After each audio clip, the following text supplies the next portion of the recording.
Ladies and gentlemen, good day and welcome to the Q3FY22 Earnings Conference Call of Jubilant Foodworks Limited. As a reminder, all participant lines will be in listen-only mode, and there will be an opportunity for you to ask questions after the presentation concludes.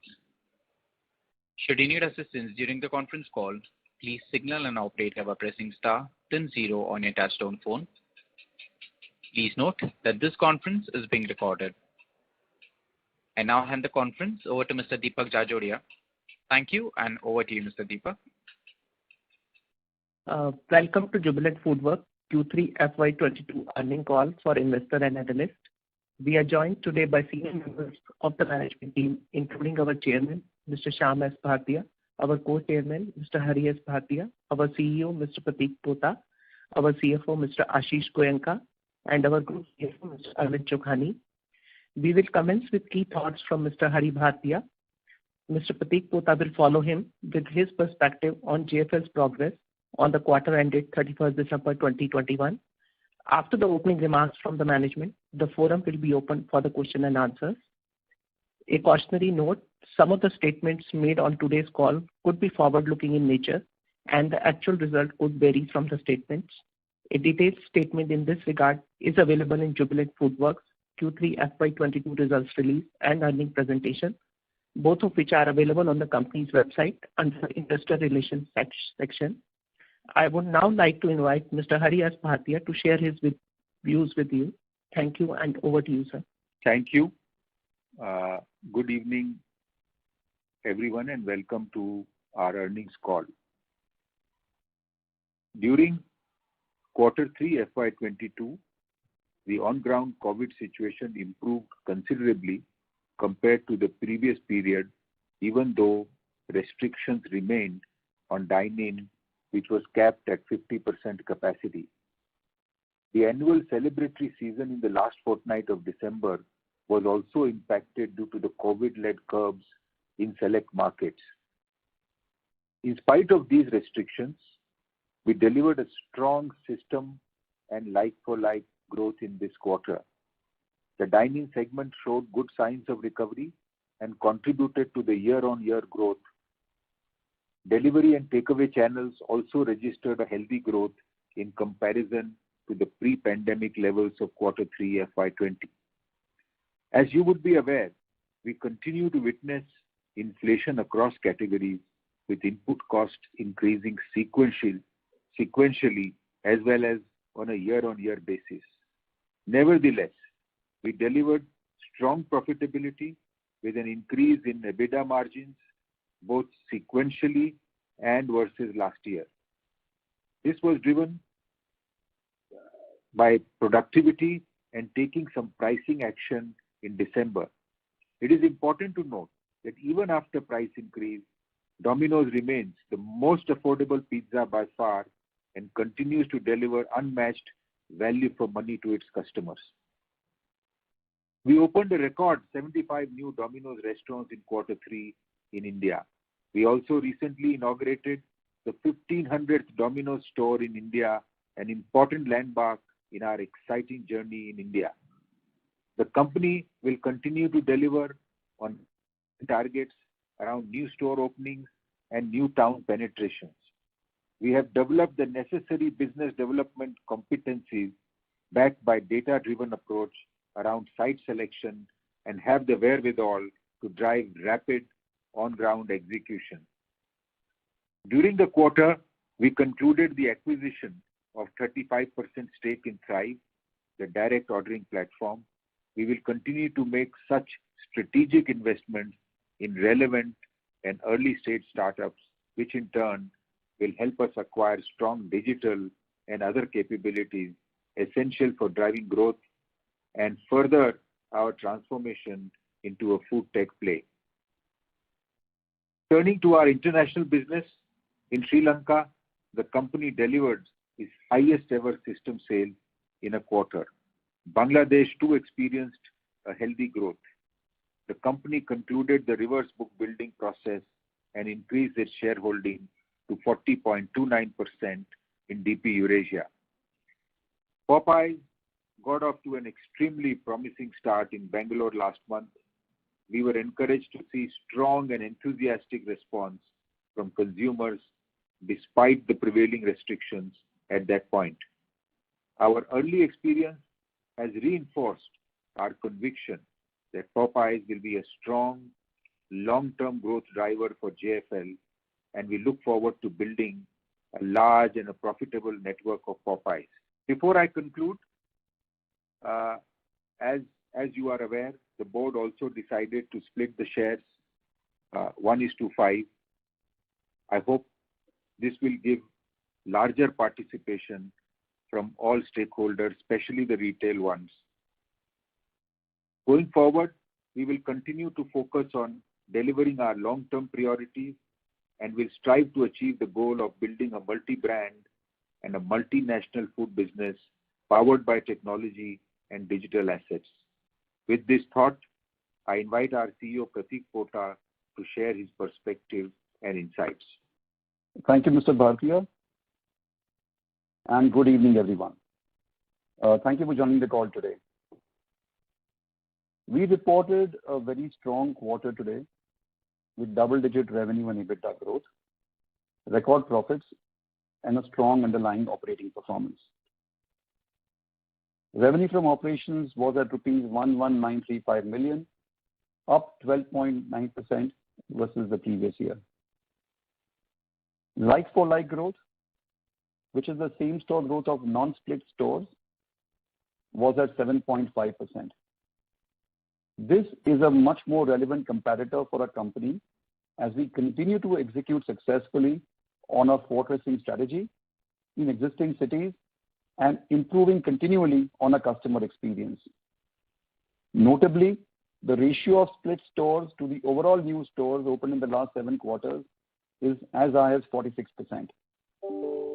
Hence, going forward, LFL will be the key metric that we will be reporting to track same-store growth. We face strong and broad-based inflationary pressures across commodities and personnel costs during this quarter.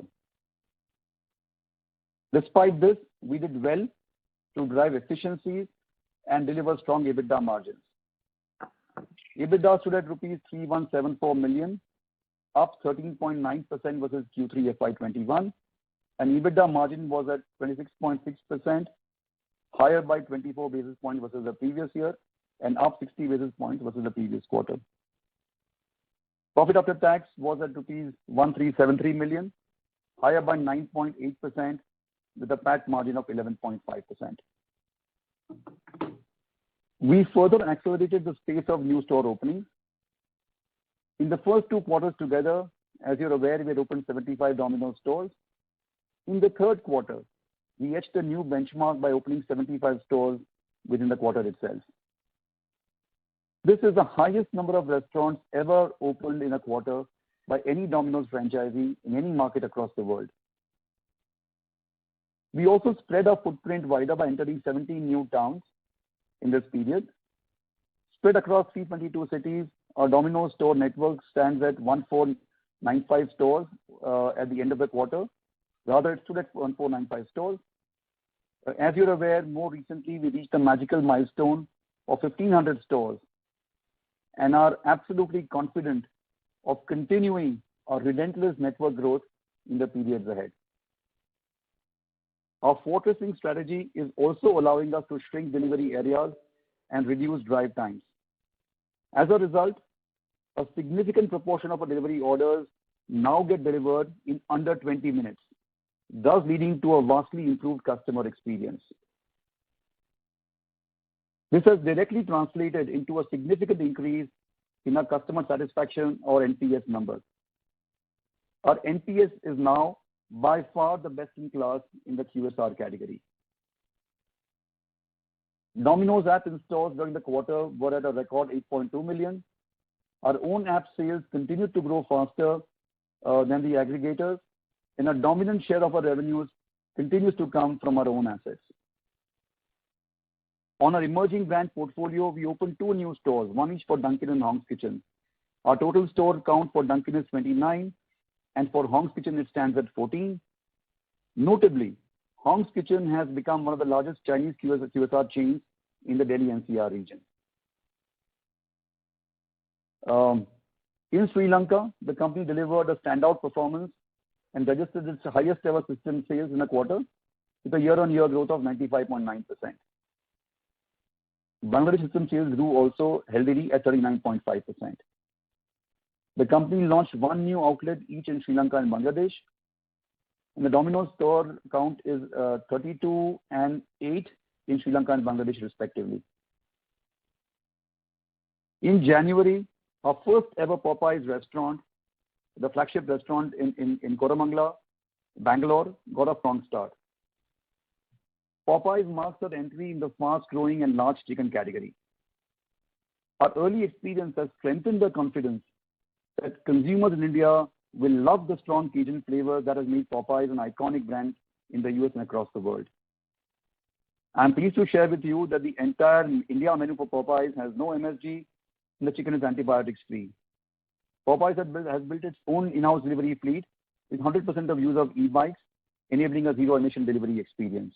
As we speak, we are living through and hopefully seeing off the sharp third COVID wave.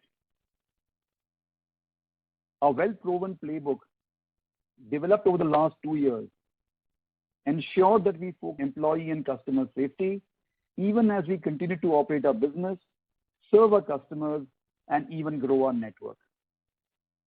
We are really proud of the indomitable spirit and resilience of our food soldiers that has kept us going.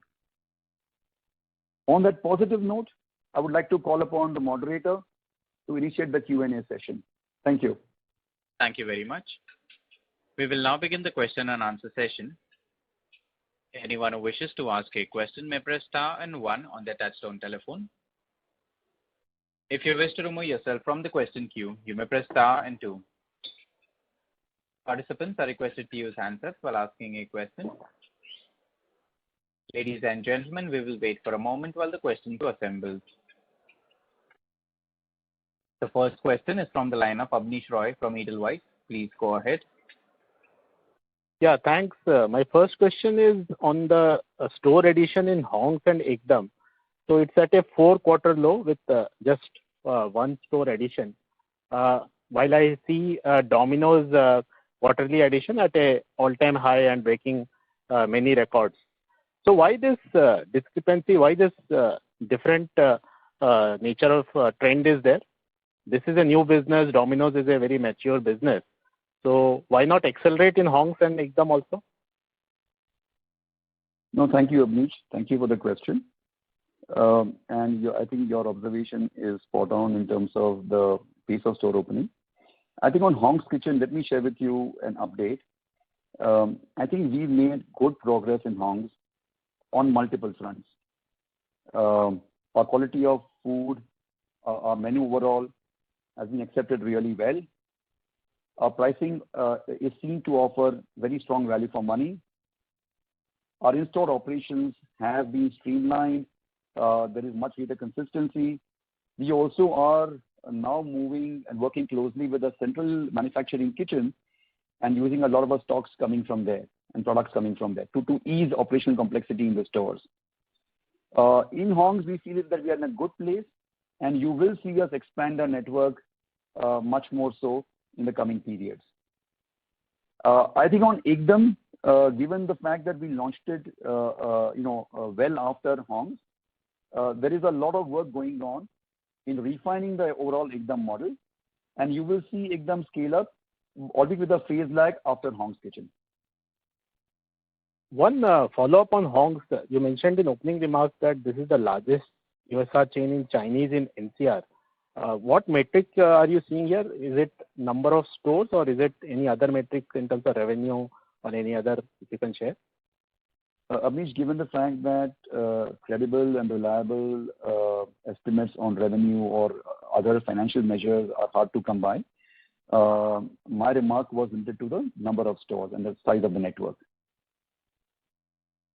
Sure. My second question is... Sorry, please go ahead. My second question is on store closures. So I'm coming to Domino's. So 15 stores closed in Domino's. So now what we are seeing is dine-in not just Domino's, across retail formats as in the store footfalls are seeing a spectacular recovery. So if you see multiplex numbers came out in Q3, they have reported much better than initial expectation. So now when you have been closing stores, so when recovery happens in dine-in, so would you be at some disadvantage because you have closed a lot of the stores from a dine-in perspective, or your store openings are taking care of that? If you could elaborate on that. Sure, Amish. I think the store closures that we had in the last quarter were very specific and very targeted. And a lot of the stores that we closed were in tech parks or in travel and transport locations like metro stations or railway stations. And some closures of regular high street stores for very specific reasons, local issues. The number of closures in malls that we had were marginal. Just 2 stores out of the 15 that we closed were in malls. I think given the mix that we have right now of stores which are in high street locations and which are in delivery carry-out format and which are in the more traditional dine-in friendly formats or locations like malls, etc., we have a good portfolio and we are absolutely confident of being able to participate in the full dine-in recovery when it happens. Even in the last quarter, we saw a very encouraging dine-in recovery intra-quarter, of course, which was interrupted by the restrictions which came in the second half of December. But we feel good about the fact that the assortment of stores that we have, the portfolio of stores that we have, and the formats and locations which they are in, we are well placed to participate in the strong delivery growth, as also participate and drive the strong dine-in recovery. So I do not think there is any question of us missing any opportunity. These are very considered and very deliberate closures that we made. And as you can imagine, 15 closures over the last 3 quarters on network of a size, that's a very small number. So last question and essentially a follow-up on Domino's only. So when I see customer clearly is requiring instant gratification, we have seen Swiggy scale up, for example, 10-minute delivery. You also spoke regarding the 20-minute delivery, which is scoring well on NPS and all that. Also, you said going forward, you will share the LFL data and not share the SSG data. So when I see the 75 store addition, which is a record breaker, how important a reason is the 20-minute delivery for this? And if it is important, will the record-breaking spree or very high store addition, that is now a fact of life? So essentially, you would need to be much closer to the customer. So you will need to expand much faster. So Amish, as we said, both in the earlier investor calls as also in the opening remarks now, driving faster delivery, making sure we reach our customers in the lowest possible time, that is a very deliberate and a very important part of our overall strategy. We made very good progress over the last 2 quarters.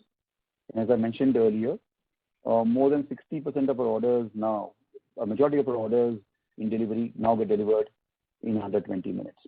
So it's a very encouraging and very robust progress that we made on under 20 minutes. And that has led to, as I mentioned in my remarks, a significant improvement in customer satisfaction scores. One big driver, therefore, of our focusing strategy and our store split strategy is this need to shrink the delivery areas and get to our customers faster. So you will see us maintaining this approach and this strategy as we go ahead. You will see us fortressing markets, but you'll also see us enter new towns. You'll also see us enter virgin areas in existing markets and grow the network in that manner as well.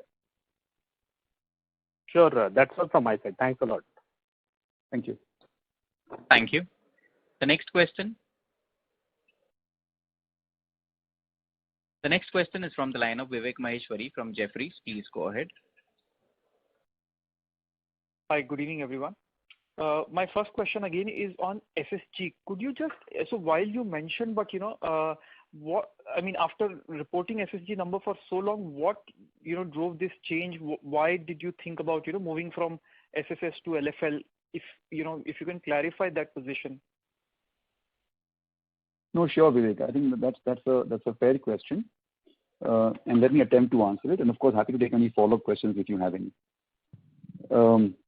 I think the inherent logic for reporting LFL and believing very strongly that LFL is a more appropriate and relevant measure comes from the fact that as a very deliberate part of our strategy, we are fortressing the markets, we are splitting our stores.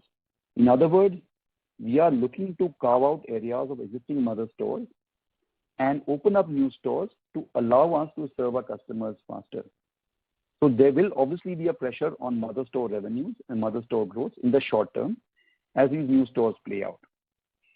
And these splits, as I mentioned earlier, are done to reduce the delivery times and ensure that we get closer to ambition of delivering 20 minutes across the country.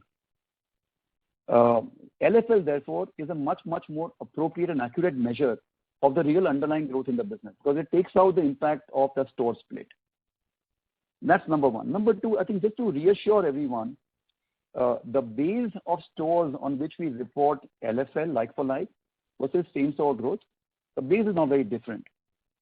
So, for instance, in the last quarter, just to give you the numbers and to illustrate, our LFL number was reported on a base of as much as 1,052 stores. It's not a small number; it's a very large number.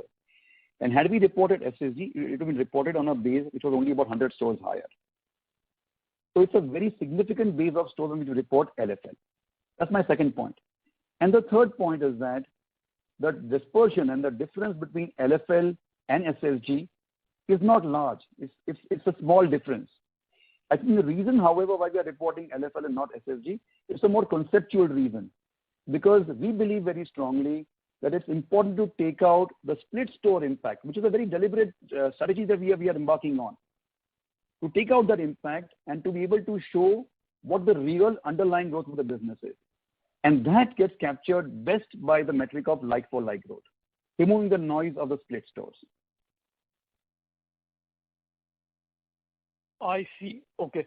And just a follow-up, Prateek, because there have been a lot of investor worries about the change in this reporting. Could you not have given both the numbers as you have been doing in the past? And is there some sort of worry that SSS number will not look good in the foreseeable future, maybe for a few quarters? And that is the reason the timing is something that a lot of investors are questioning, to be honest. So any color again would be useful. Yes, Vivek. No, I appreciate the question and thank you for asking that question.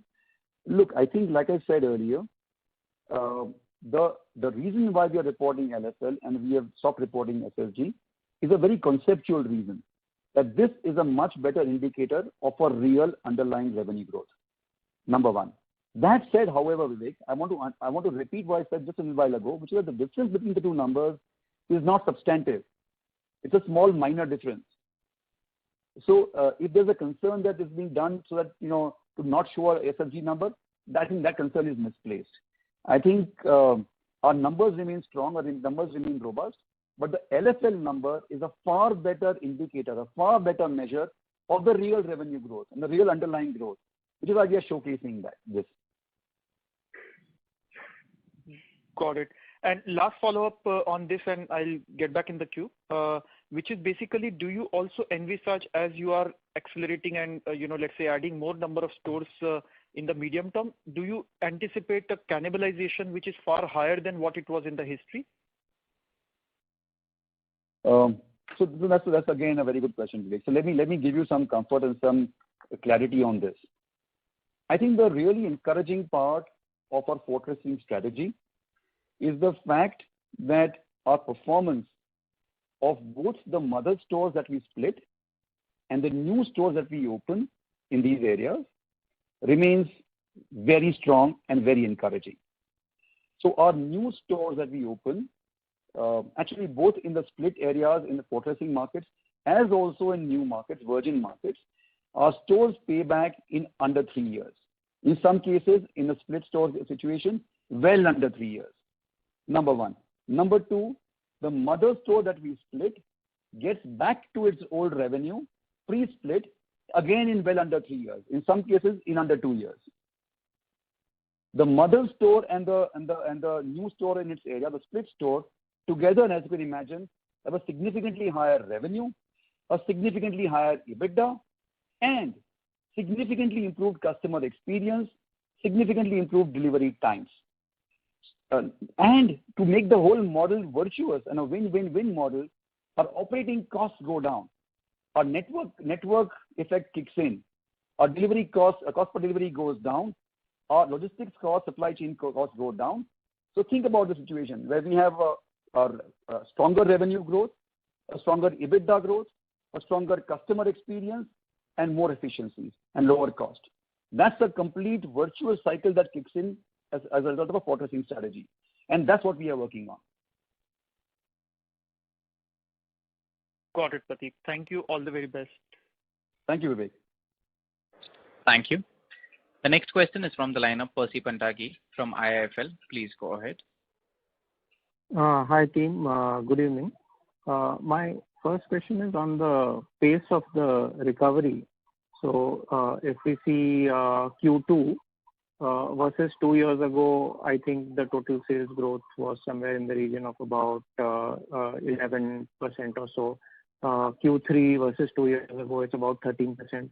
So there really hasn't been any further sort of incremental recovery versus Q2, or a very, very minor recovery versus Q2.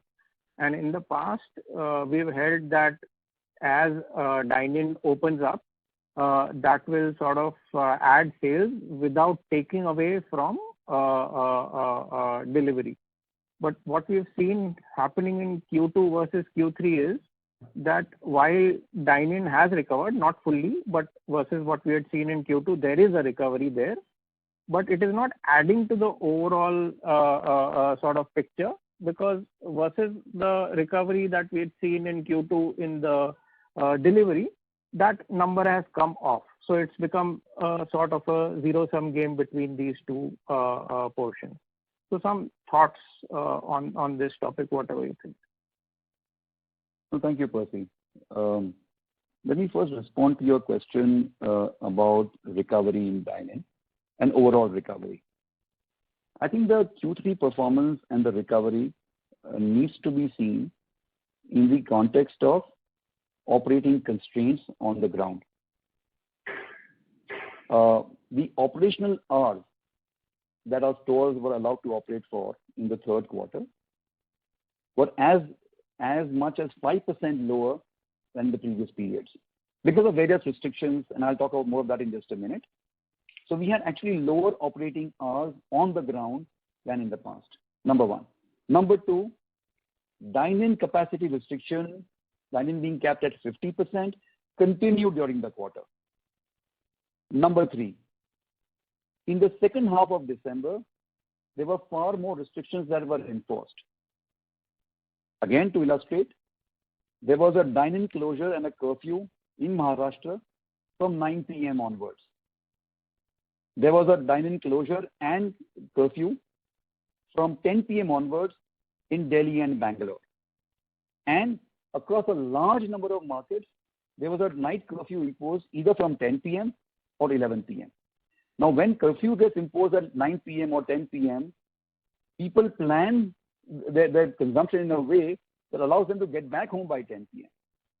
So we saw a very big hit, both in dine-in and in takeaway, in these key periods, the key days of December, in the key day part of dinner. Now, despite these restrictions, we saw a robust dine-in recovery during the quarter. And as I think it's important to recognize that the dine-in recovery was proceeding intra-quarter very well, but saw some moderation and saw some pressure in the second half of December. So if I had to split open the quarter by October, November, December, the recovery was very robust until the second half of December, when because of the constraints that I just called out, we saw the pullback on the recovery. So that's number one. Number two is that on delivery, I think it's important to recognize that in the third quarter, delivery grew well versus both the pre-COVID period and versus the same time last year. And within delivery, like I mentioned in my opening remarks, our own assets grew significantly faster. So we do not see a pressure between delivery and dine-in. I think there's certainly some play on the ground between dine-in and takeaway, because sometimes when consumers are not comfortable dining out, they switch to takeaway. So there is some interaction there. Again, the numbers capture some of that interaction, but it is not a trade-off between delivery and dine-in. And we are very confident that, and we saw that happen. We saw it happen last quarter.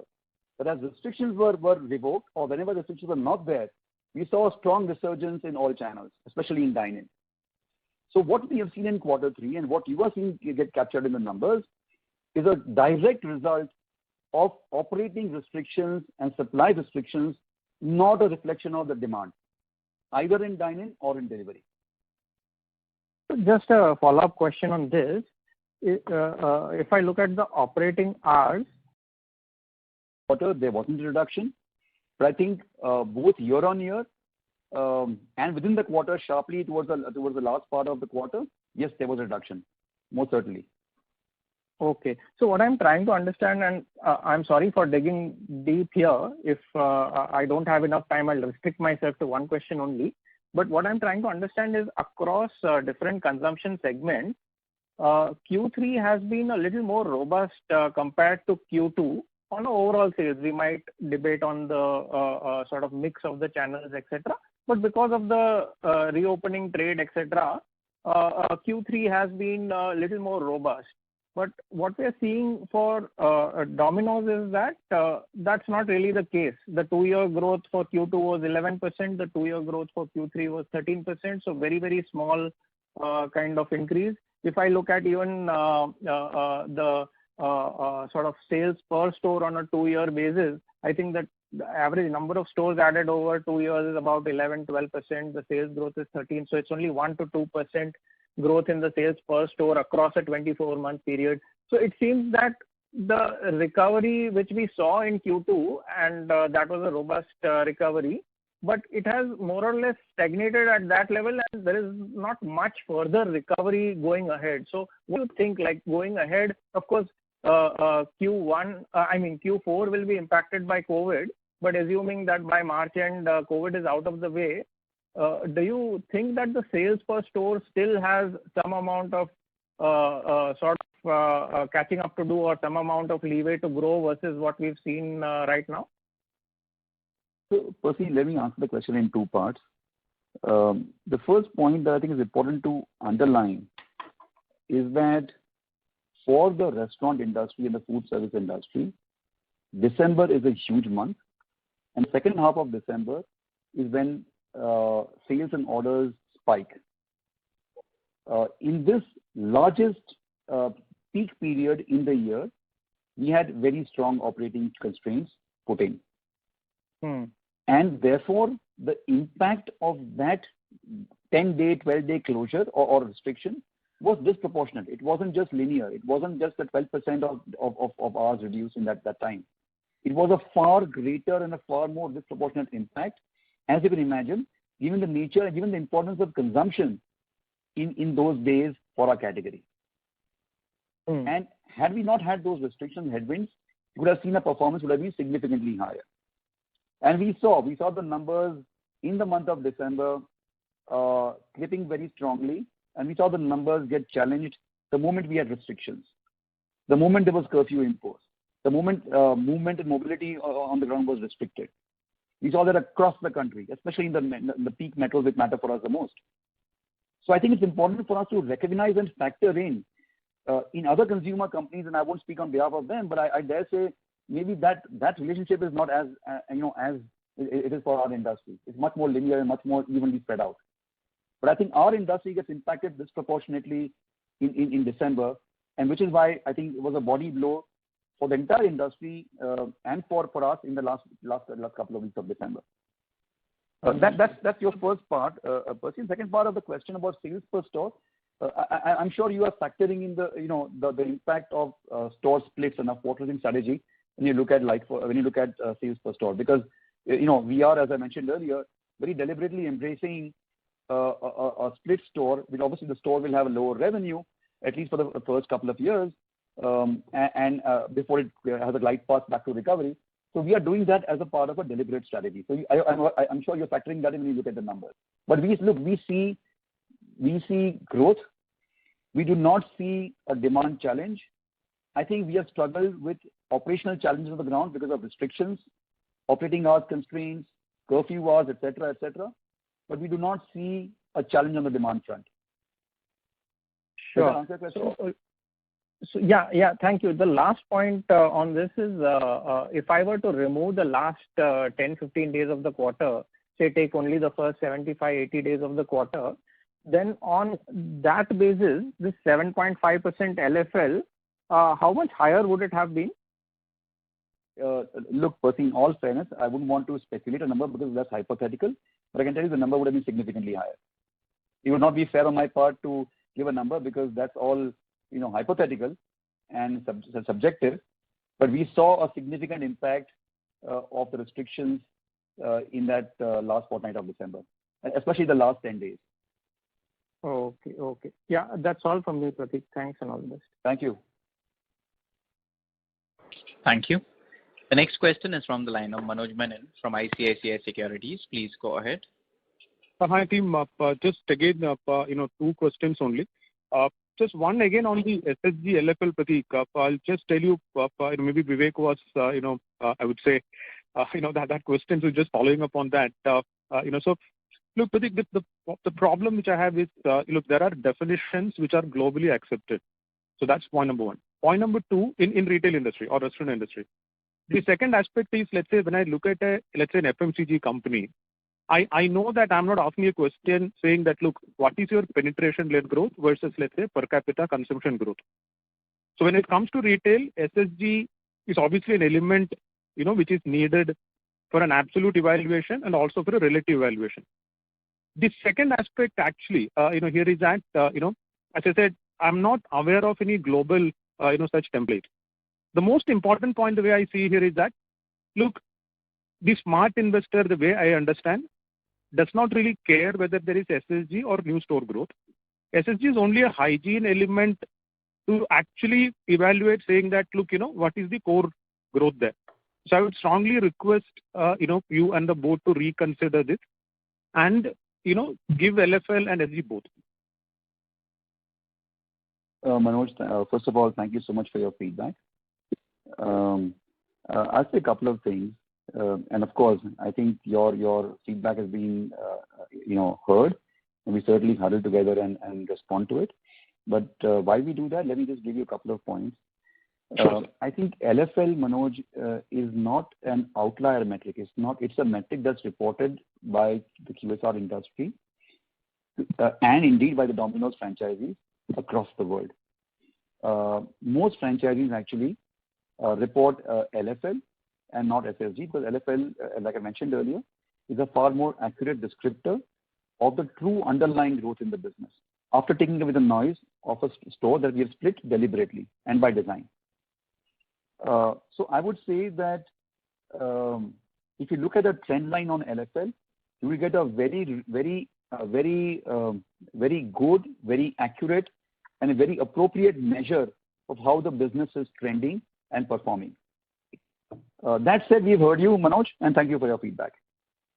Understood, sir. See, sometimes, boss, we are just being messengers, or journalists in that sense, right? I mean, kind of, so just because investors, many of them normally don't, come on a call and convey this, they'll probably do it one-on-one. I'm sorry for that, actually. Thanks. No, I appreciate it. Thank you. Yeah.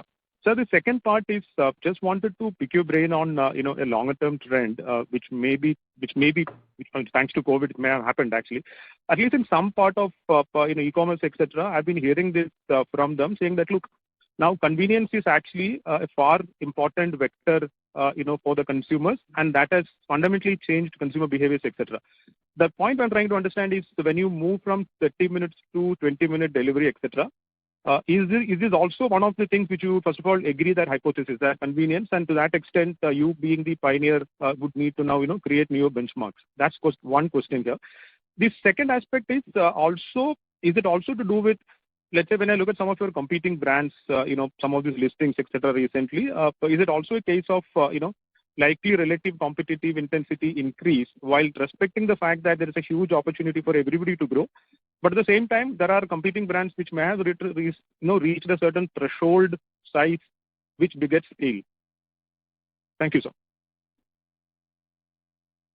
So Manoj, let me respond to the question in two parts. I think you made a passing reference to the fact that convenience is becoming a much bigger driver in multiple categories. I think the exciting part about a category is that the home consumption, the home delivery market is growing, driven by convenience, driven by the need to break boredom, to find some relief from homemade food, and the much greater acceptance and the lower gatekeeper barriers of non-homemade food. But even as that plays out, I think the relevance of on-premise occasions, the relevance of dining occasions remains very high, because that's an occasion to celebrate, to socialize, to get together with your friends and get together and live it up. And of course, that's constrained right now because of COVID. But when things normalize, you will see a strong resurgence of dining, even as the home delivery consumption habit holds up and indeed grows. I think that's an important point to keep in mind in our category, that we are in a good place from the point of view of category growth and category formation. That's number one. To the second part of the question about the delivery speed, I think 25 years back, we pioneered the concept of home delivery. And for the last 25 years, we've always been the defining benchmark in this category. The consumer has looked at us as delivery experts and as people who provide the best-in-class delivery experience. We have decided to challenge ourselves and delight the consumers and surprise the consumers by reaching her even faster. We know that time is the enemy of food. The faster the food comes to you, the better it will taste, all else being equal, the better will be your experience. And therefore, we are challenging ourselves to really get to our customers much faster and give a much better customer experience. I think we do not navigate our decisions by what's happening in the competitive space. We are guided by the consumer and how we can delight him or her. So that's been the primary driver, to be honest, of our effort to go from teeth say beats, 30 to 20 minutes in delivery timing. And like I mentioned earlier, it's something that's working for us. We are seeing it translate immediately to greater customer satisfaction. And we believe that this will become now the new definition for good delivery and great delivery in the Indian marketplace. We have to challenge ourselves. Nobody will challenge us. We have to challenge ourselves and we have to raise the bar by ourselves. And that's what we are doing on this. Absolutely. Completely understood. Because, thank you, sir. If I can add, Prateek, to what your remarks, and I think all of you have seen that we have added in the last 3-4 years the new design, ACE design, for our stores, with a very strong belief that dine-in as a segment will continue to be very attractive for customers who would like to come to the store, watch the pizza being made. That's why our stores are open. Pizza is considered as a theater, and our new design is very attractive for people to be visiting the store. So that's the belief, and that's why all our new stores, wherever we open, whether in India, Sri Lanka, or Bangladesh, have really designed for dine-in or carry-out experience. And the other thing on the delivery point of view, on 20 minutes, I just want to really remind everyone that we start making the pizza the time you order, and then we deliver within 20 minutes.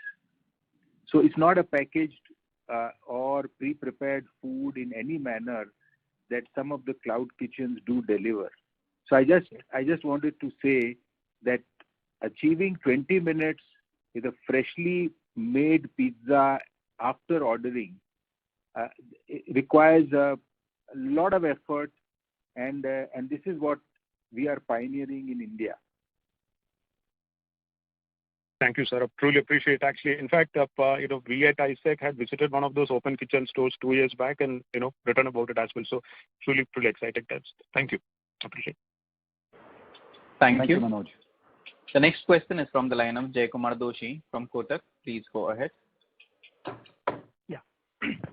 Hi. Thanks for the opportunity. My first question is, when I look at your revenues versus December 19, it's up 13%. When I look at employee cost, it's down 3%. And when I look at other expenses, it's up 27% versus December 19. So is there any change in the mix in terms of, are you handling larger volumes of delivery through third-party logistics providers, and that cost is not getting captured in employee cost? Can you explain this part, please? Sure. I'll request Ashish to chip in here and respond, please, and I'll add to that. Sure. Thanks, Jaykumar, for your question. I think, yes, you're right. We have, as you know, very consciously been variabilizing our cost to give a better flex to our P&L. And part of the reason you see a reduction in, employee costs is because of the variabilization of cost, and that cost getting reported under manufacturing and other expenses. But even if you were to normalize for that, Jaykumar, I think I would like to, highlight that even if we were to normalize for that, we have seen a reduction in our employee cost, both sequentially and versus prior period, because of the fact that we have also been driving productivity and reducing wastages across our cost lines, especially on manpower. And also we have been getting benefits of operating leverage. So it's a combination of all three. Understood. What percentage of your delivery volumes are currently being handled by, third party, and what was that number pre-pandemic? No, we don't deliver through third party. This is Ashish, you should clarify that. Yeah. So to clarify, we still have our own delivery fleet. Just that when I say variabilization of manpower, instead of fixed, service contracts, now we have variable contracts with the same employee, where we have various models in terms of flexi working hours, pay per delivery, but it is not third-party delivery that we're using. Bulk of our deliveries are happening through our own fleet. Yeah. But is it captured in employee expenses, or does it get captured in other expenses? It gets captured in other expenses. Because technically speaking, they are no longer employees, and therefore, as per accounting norms, they get clubbed under manufacturing and other expenses. I see. That's helpful. Second is just from a definition perspective, how do you sort of, define a split store in terms of, in what radius of an existing store, if you open a new store, you consider that as a split store? And when does that split store again come back, being both the mother store and split store, come back into the network for LFL calculation? Yeah. Ashish, do you want to take that on? So I'll answer the second part first, Jaykumar. So we believe that a store takes about 24 months to maturity, and we allow that period for the store to then come back to the days in terms of the calculation of LFL. So all stores which have opened up to, say, 31st March of 2020 are taken into account in terms of calculating our LFL. Right. No. And in terms of definition, if you are opening a store within half a kilometer radius, 1 kilometer radius, how do you sort of, define that a store as a new store or a split store?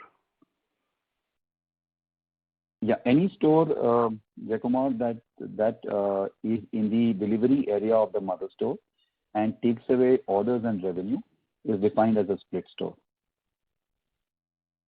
And the extent of the split varies depending on where the store is located and how much of the mother store areas it feeds into. But if it eats into the mother store's orders and revenue, it is defined as a split store. Understood. So right now in this quarter, you mentioned earlier that 1,052 stores were considered for split LFL calculation. 100 stores were not considered. Right. Now, when you get to, let's say, about 2,000 stores, assuming you add 200 stores for the next 2 to 3 years, will that, gap widen significantly? Will this 1,000 versus 100 become maybe, a 300, 400 store gap, 200, 300 store gap? No, Jaykumar, the way this will work is that, as Ashish mentioned, stores that are opened or split before 1st of April 2020 would have got taken into calculations for this year. So on a rolling basis, we will open more stores and we split some of them. So we don't expect this gap to widen because already, as I mentioned in my opening remarks as well, split stores comprise a significant part of the overall stores that we've got. So we don't expect that ratio to change significantly because of, again, what I mentioned in earlier my remarks, I think to Vivek as well, which is that our opportunity is not just in doing fortressing and going into existing markets, existing store areas, but also we have a large opportunity in opening new towns, which is why we opened 17 towns this quarter. We have a large opportunity in looking at new virgin areas in existing markets. So the opportunity is tremendous across all of these markets, and therefore we don't expect this gap in SSG and NFL to widen. Understood. Thank you so much. Thank you. Thank you.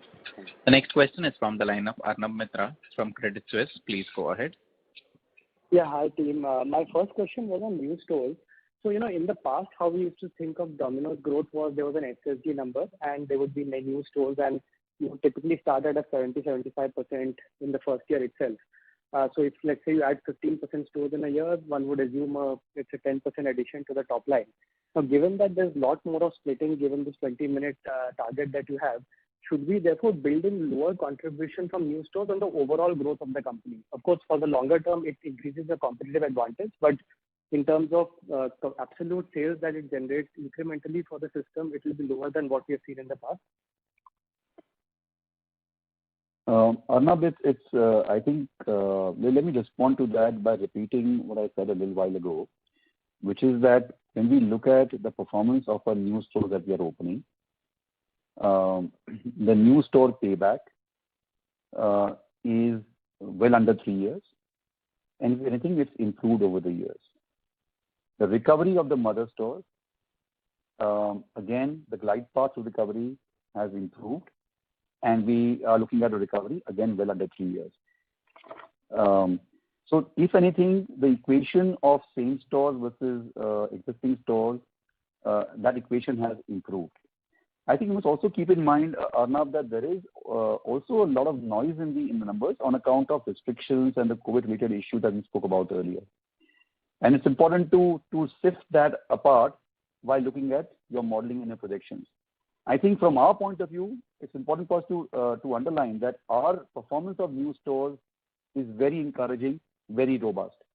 When we are opening 50 stores or 75 stores last quarter, we see them doing well and paying back in well under 3 years.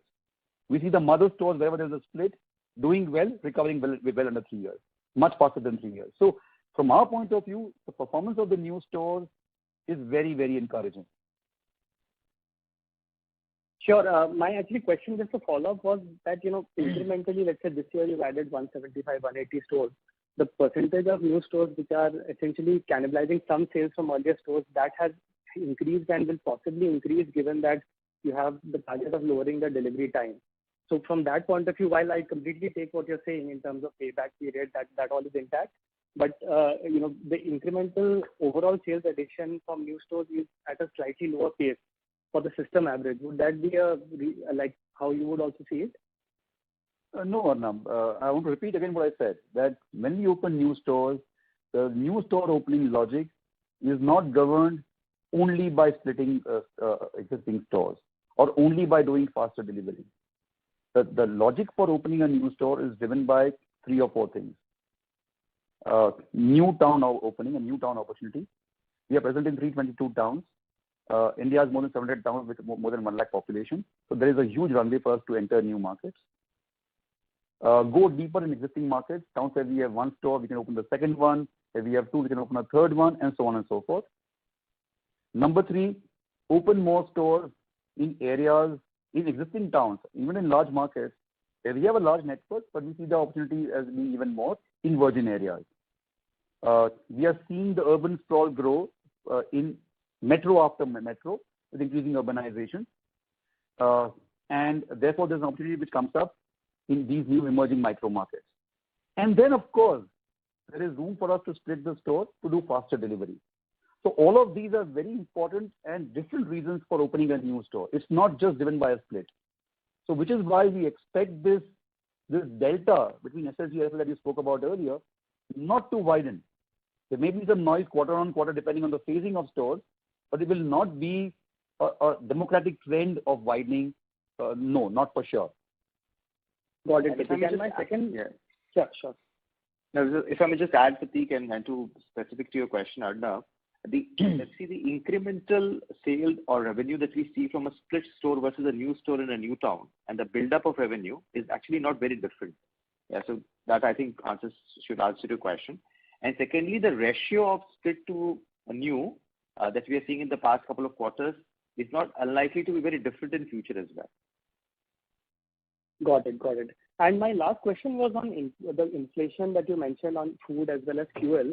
If you could just let us know, in the pricing that you have taken, does it kind of mostly cover for the incremental pressure that you're seeing on the cost side? And any kind of negative reaction you've seen from a consumer demand point of view after the price increases were taken? That would be the last question. So I'll take on that question, Arnav. Thanks. So we did make a pricing intervention towards the later half of December. So I think the pricing has gone in well. We are continuing to see, headwinds on inflation in the current quarter as well. So we'll keep watching the space very closely. As you know, the situation is quite dynamic. We are seeing the way crude has been moving up and the pressure on commodities are continuing. Right now, we believe that the pricing intervention that we have taken towards the end of December should cover for a large part of the inflationary headwind that we'll face in quarter 4. But we'll keep watching this space closely. However, we are committing to delivering a very healthy level of margins. Okay, thanks. That's it from my side. All the best. Thanks. Thank you. The next question is from the line of Avi Mehta from Macquarie Capital. Please go ahead. Hi, sir. Sir, I just wanted to kind of, again, check on this SSS LFL definition. What I wanted to understand is that, the gap between, overall revenue growth and LFL, that has reduced over the, years, despite store additions as a percentage remaining more or less constant at around 10-11%. I wanted to just understand conceptually, is this reduction in gap more because of splitting? And the reason why I say is, first quarter the difference between LFL and SSS was 6%. Second quarter it was 3%. So what number should we assume to be so that we can understand the new store performance? Avi, I'll try and answer this question, and it may seem like a repetition to you, but please bear with me.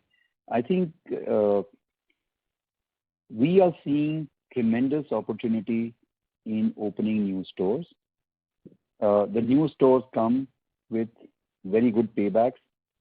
Our mother stores that we split recover revenues very, very quickly. We also obviously are seeing these new stores give incremental system revenue growth. Now, I think there will be some noise quarter on quarter in terms of the gap between LFL and system growth. But I think the underlying point to recognize is that we are seeing strong underlying growth of like-for-like of stores that we haven't split, bolted on and accompanied by growth coming from new stores that we open, which do well, which pay back in under 3 years, and that together makes for system growth. There may be some dispersion and some difference quarter on quarter. I think the larger point is that both our split stores and our new stores are doing exceedingly well. Okay, sir. Okay. Well, I mean, the inherent reason I was asking is just to understand this better, and so we can appreciate if it is split related, as you rightly said, it will recover with the lag. But if it is new performance related, we would have liked to understand what is the reason. But I hear you. And Avi, just to sort of repeat what Ashish said a little while ago, I think in terms of the payback and the performance of both our new stores in new virgin areas, as also the performance of our split stores, both of them are very strong and very robust and not very dissimilar in terms of payback. Okay. I think sometimes you might see the numbers vary because of the timing of the store opening intra-quarter. Depending on when we open in the quarter, we open in the first month of the quarter or the second month or the third month, etc. There might be some noise sitting because of that. But conceptually, the larger point is that both our split stores and our new stores are doing exceedingly well and doing similarly. Okay, sir, clear. So the second bit was essentially on the, as we reopen now, while you pointed towards operating restrictions, what you had highlighted in the last quarter is there is an increase in promotional activity that you witness. In that context, A, whether that is sustained, and B, with the price increase, have you seen any consumer pushback? If you could kind of give us a sense on how that is happening. Thank you. Avi, I think on your second part of the question first, we implemented, as you know, a price increase in the month of December. It's been almost 45 days since then. We have not seen a pushback from customers on pricing acceptance. I think it's important to remember that even after the price increase, we remain the most affordable and dare I say the best pizza, and therefore the most value for money pizza offering in the market. We have been tracking our value for money scores very closely in the last 6 to 8 weeks. If anything, they've improved, and there's been no pressure on value for money. So we feel good about the way the market and the consumers accepted our price increase. Yeah. On the promotion point, sir, if you could kind of just comment on that. I think what has happened, Avi, on the promotion intensity is that as inflation has hardened and there have been very real cost pressures across the category, we've seen the promotion intensity across the industry become a little bit more moderated. And we expect that to continue also in Q4. We are seeing brands become a little bit more selective about promotions, use a lot more of targeted promotions and targeted discounts rather than blanket across the board discounts. And our strategy is similar. We are using very targeted discounts based on discount affinity, based on the purchase propensity and responsiveness to discounts. And we are doing very, very focused discounts and promotions to drive conversions without having an across the board discount being given out. Okay, sir. Thank you. And just to also underline what I said the last call as well, we are competitive in our promotions, and we will remain competitive.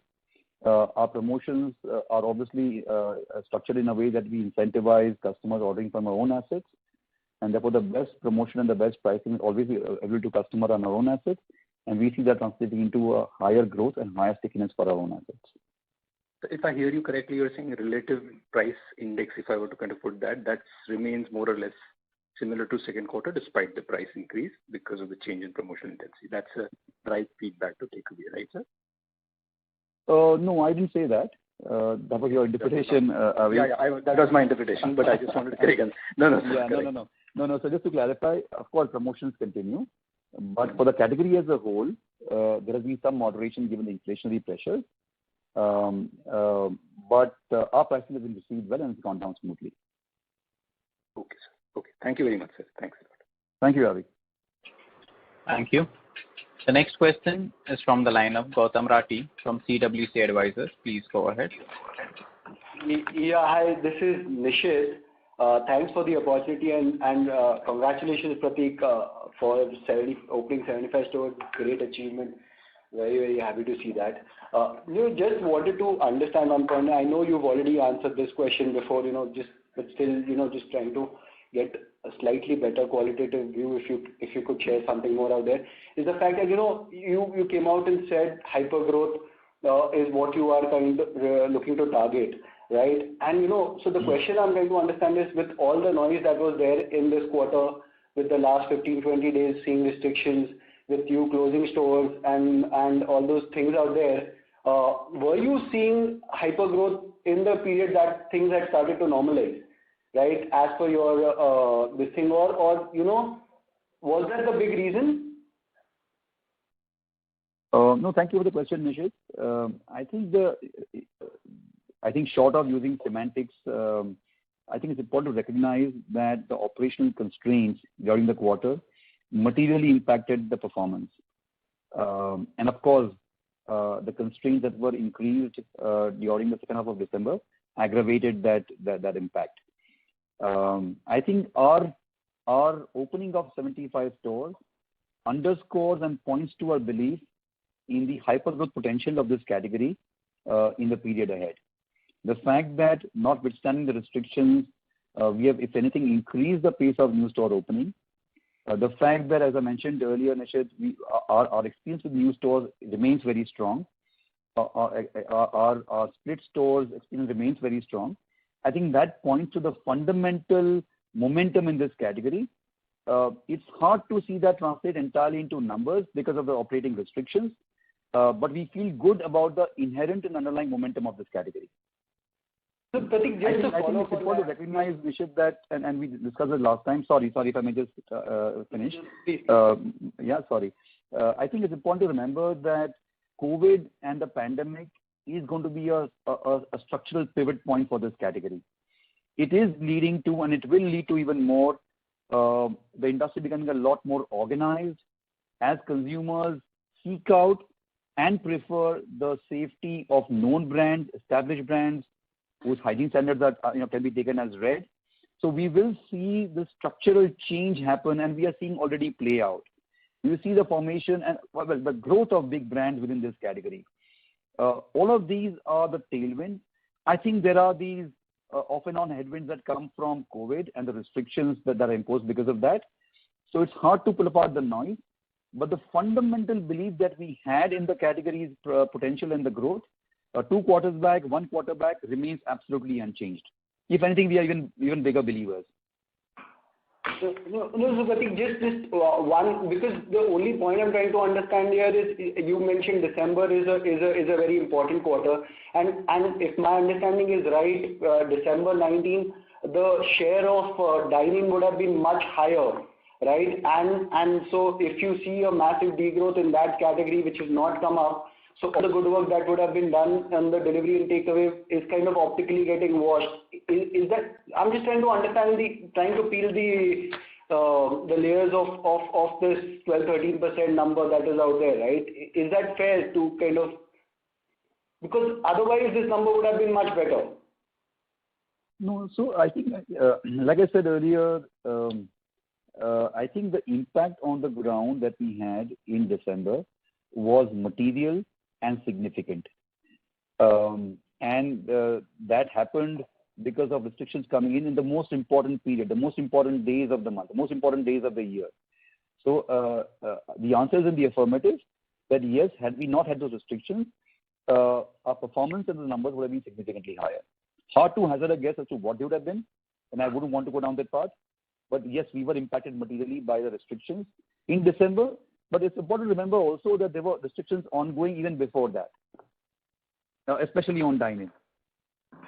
No, that's fair. That's fair. And one last thing, you said you can you share your NPS number, because that'll be great if you can get that number.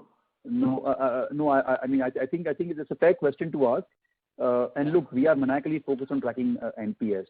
And we feel really good about and very proud of the progress that we made, and the team, the team that has driven it. I'm really proud of the work they've done.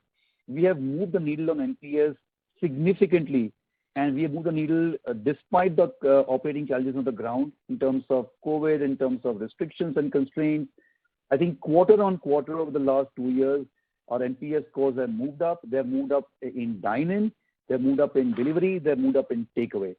So, I mean, I would not be able to share the numbers, unfortunately, but I think the reality is that our numbers are absolutely right out there in terms of being best in class.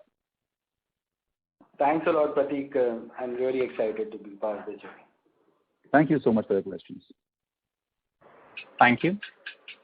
The next question is from the line of Vishal Punmiya from Nirmal Bang. Please go ahead. Yeah, thank you for the opportunity. And firstly, congratulations to the team for the launch of Popeyes in India. And really best of luck for that business. In terms of store additions, continuing from the previous question, with 60 net additions this quarter, are we revising the store opening target from 150, 175 for FY22? Vishal, as you know, we've already opened 150 stores. So it would be fair to say that the number that we'll be delivering would be higher than 150 to 175. It'll be closer to 200 stores that we open in this financial year. So that's what we are targeting. Of course, remember that there are challenges on the ground in terms of COVID and operating restrictions. So those are the on-ground challenges, and they would certainly impact the pace at which we open the stores and the phasing of these stores. But our objective is to go after now a revised number of 200 stores. Understood. Secondly, you mentioned that for the Popeyes business, there would be an in-house delivery fleet with 100% use of e-bikes. If you can also help us with the number of e-bikes that you use today in the domestic Domino's business, and is there any target in terms of e-bikes for the domestic Domino's business in terms of the number of bikes as well as in terms of the investment that would be put behind that? Thank you. No, thank you, Vishal. I think the Popeyes use of e-bikes, while we've called it out, the reality is that we have been moving a large part of our fleet in Domino's to electric in the last couple of years. A dominant majority of our new bikes that we purchase are e-bikes. There are some delivery situations in which e-bikes become difficult, mountain, hilly areas, etc. Other than that, in most other store locations, all the new fleet that we buy is e-bikes in nature. So you will see us progressively increase the contribution of e-bikes in the Domino's system as well, and it'll comprise a large and a dominant part of our overall fleet in the next 3 to 4 years. So would it be fair to assume that? Yeah, please go ahead. Sorry. Yeah. So would it be fair to assume that the mix of e-bikes would be more than 10% of the total number of bikes for the domestic Domino's business? Vishal, we don't give a number out, but since you asked me for a very specific sort of thing, the answer is yes. I mean, it will be significantly higher than that. Okay. Thank you. Best of luck. Thank you, Vishal. Thank you. We take one last question from the line of Chanchal Khandelwal from Aditya Birla Capital. Please go ahead. Thanks. Can you hear me? Yes, Chanchal. Thanks, Pratik. Thanks for taking my question. Just one thing on your journey to become a food tech company. You're already 1,500 plus Domino's. Now, if I look at all the other brands put together, you're less than 100 stores. My thought is how fast you want to accelerate that. It's time for you to accelerate. Competition is heating up in this space. Why are you slow here? And how? And I say if you take a 3-year view, how many stores? If you can give some guidance here, it will be useful. Chanchal, just to make sure I got the question right, your question is about the pace of expansion of the new brands, is it? Yeah, all the 3 brands put together, Home's Kitchen, Ekdum, and Popeyes. Got it. No, thank you. Thank you, John. Thank you for the question. I think, let me begin by underlining how excited we are with the prospect and the potential for all of these brands. Let me start with the newest brand that we have, which is Popeyes. The first store that we opened in January met with a very, very strong consumer response. And just to update, we opened the second store today, and we expect to open the third store as well in the near future. So the momentum that we are seeing in Popeyes and the response that we are seeing from consumers is very positive, and we feel very good about being able to scale up the Popeyes network in the period ahead. On Home's Kitchen, we've had the learnings now from our experience on the ground. We have now become the largest QSR network, as you heard me say earlier, in Delhi NCR, and we are now fine-tuning the model, and we are looking to scale this up progressively outside of Delhi NCR, in the periods to come. Similarly, on Dunkin', as I mentioned in my last call, we are focusing the brand a lot more on coffee now, and that is the early feedback and early indicators are positive. And again, you will see us do more of that in the periods to come.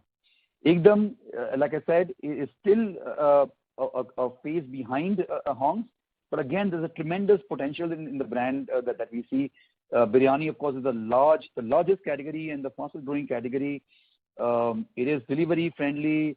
It is sharing friendly. So it's a category that we intend to really double down on. So we see again growth potential there. So between the portfolio of brands, we see our network expand significantly over the next 3 to 4 years. We do not have a number to give you right now, but as a portfolio between Domino's India and the momentum that we are seeing there, plus the potential of these new brands, I think we have a really exciting portfolio that we're going to be building out.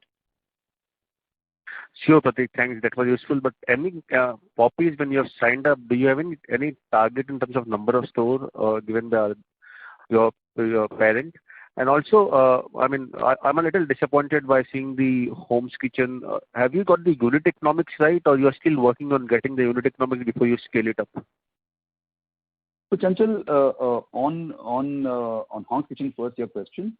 I understand that there is a question on the pace of expansion, and like I said earlier, I think we're in a place where we are in a good place to be able to expand.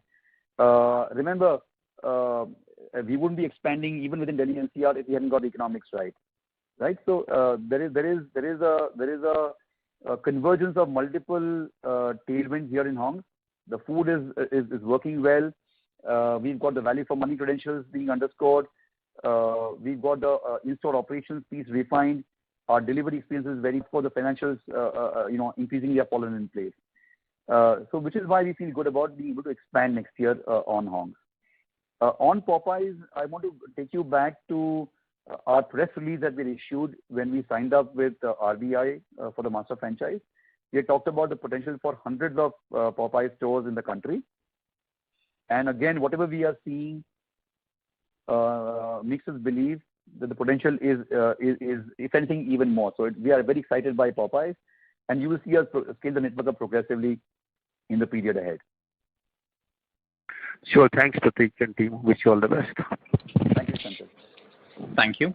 I would now like to hand the conference over to Mr. Pratik Pota for closing comments. Over to you, sir.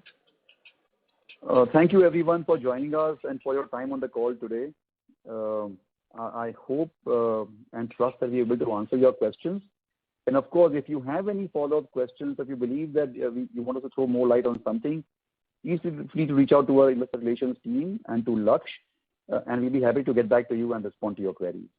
Thank you so much. Have a good evening and stay safe. Thank you. Thank you. Ladies and gentlemen, on behalf of Jubilant Foodworks Limited, that concludes this conference. We thank you all for joining us, and you may now disconnect your lines.